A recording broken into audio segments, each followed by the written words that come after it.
तर आज आहे भोगी आणि भोगीचं मी भजी बनवणार आहे. मला येत नाही म्हणून मी सांगणार. राणी मला गाव सुटना काय सांगू राणी मला सगळं रेडी करून ठेवलं.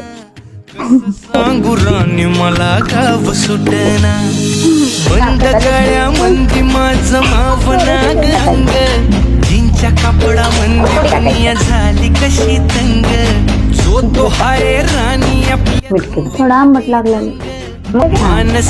माणसांचे सोडले का रंग म्हाताऱ्याच्या धोतराची गाठ सुटना काय सांगू राणी मला गाव सुटना काय सांगू राणी मला गाव सुटना कसं सांगू राणी रेडी झाली आहे.